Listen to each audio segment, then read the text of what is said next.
মাজে সময়ে মই কিছুমান খাদ্য বনোৱা ভিডিঅ' আপোনালোকৰ মাজত প্ৰেৰণ কৰি থাকোঁ আৰু আপোনালোকে ভিডিঅ'সমূহ চাই ভাল পায় বুলি বহুতে মোক কমেণ্টো কৰে।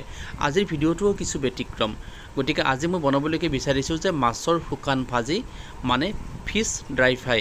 গতিকে ড্ৰাই ফ্ৰাইটো মই কেনেকৈ বনাম আপোনালোকে চাই থাকিব। কিন্তু প্ৰথমে বজাৰৰ পৰা মাছখিনি কিনি আনি চাফ চিকুণ কৰি লৈ এতিয়া হালধি আৰু নিমখেৰে এই ধৰণে সানি লৈছোঁ আৰু তাৰপিছত মই তেলত বহুৱাই দিম।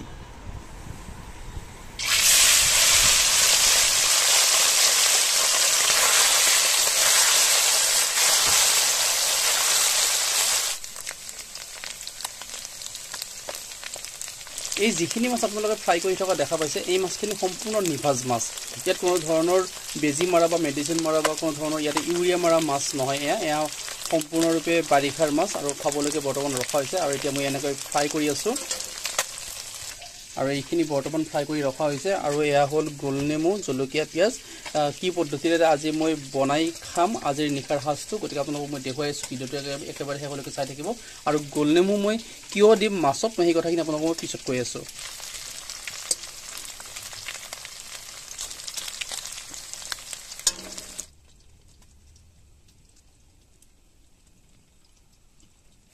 এই যিখিনি মাছ বৰ্তমান মই ফ্ৰাই কৰি আছোঁ, এই মাছখিনিৰ ওপৰত এতিয়া মই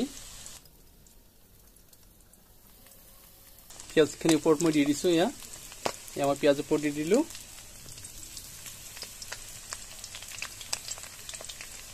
আৰু তাৰপিছতে মই এয়া জলকীয়াখিনি ওপৰত দি দিলোঁ।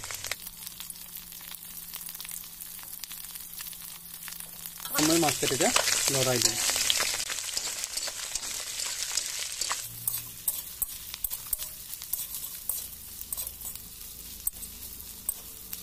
মাছত প্ৰথমতে নিমখ দিয়া আছেই, কিন্তু ইয়াত যিহেতুকে মই অকণমান গোলনেমুৰ ৰস চেপি দিম, কিন্তু তাৰ পূৰ্বে মই অকণমান আকৌ ইয়াতে নিমখ দি ল'ব লাগিব। কাৰণ যিহেতুকে মই গোলনেমুৰ যিহেতুকে ইয়াতে ৰস অকণমান চেপি দিম, তো সেইকাৰণে নিমখটো অকণমান কমি যাব।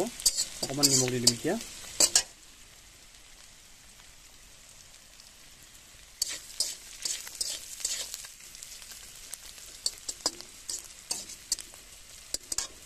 ইয়াত মই অকণমান গোলনেমু চেপি দিছোঁ।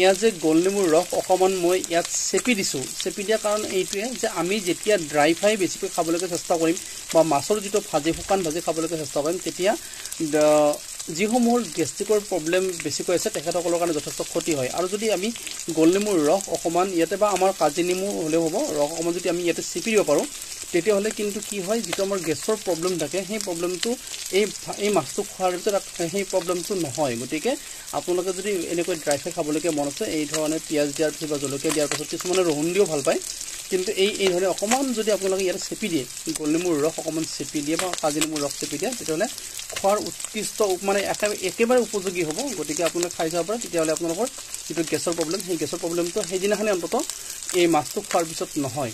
আৰু সেইবাবে মই এয়া গোলনেমু ইয়াতে অকণমান চেপি দিছোঁ।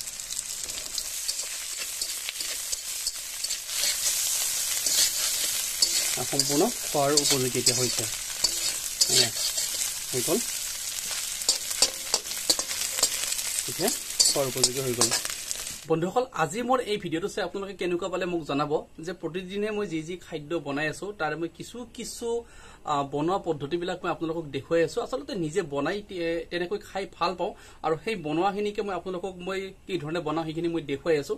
যিসমূহৰ ভাল লাগে তেখেতসকলে ভালদৰে কমেণ্ট কৰিব, যিসমূহৰ বেয়া লাগে তেখেতসকলে মোক বেয়াকৈ কমেণ্ট কৰিলেও মই বেয়া নাপাওঁ। কিন্তু আজিৰ যিটো ফিছ ড্ৰাই ফ্ৰাই মই বনাইছোঁ, মানে মাছৰ শুকান ভাজিটো মই বনাইছোঁ, কেনেকুৱা লাগিছে চাই ভিডিঅ'টো চাই আপোনালোকে মোক জনাব। আৰু কিন্তু এটা কথা মনত ৰাখিব, আপোনালোকে যেতিয়া মাছটো ফ্ৰাই কৰি খাব, চিধাকৈ যেতিয়া ড্ৰাই ফ্ৰাই বনাব, তেতিয়া কিন্তু যিসমূহৰ গেষ্ট্ৰিকৰ ট্ৰাবুল থাকে তেখেতসকলৰ কাৰণে কিছু অসুবিধা হয়। গতিকে সেইবাবে যদি আপোনালোকৰ ঘৰত কাজি নেমুৱে হওক বা গোলনেমু হ'লে আকৌ ভাল, যদি গোলনেমুৰ ৰস অকণমান চেপি দিব পৰা যায়, তেতিয়াহ'লে আপোনাৰ সেই যিটো ট্ৰাবুল, গেষ্ট্ৰিকৰ যিটো ট্ৰাবুল হয়, সেই ট্ৰাবুলটো নহয়। গতিকে আপোনালোকে যদি পাৰে অকণমান নেমু টেঙা চেপি দিবলৈকে চেষ্টা কৰিব। গতিকে বহুত ধন্যবাদ আপোনালোকে ভিডিঅ'টো শেষলৈকে চাই থকাৰ বাবে। আৰু কিবা এটা ভাল যদি লাগে আপোনালোকৰ, কিবা এটা কমেণ্ট জনাব। ধন্যবাদ।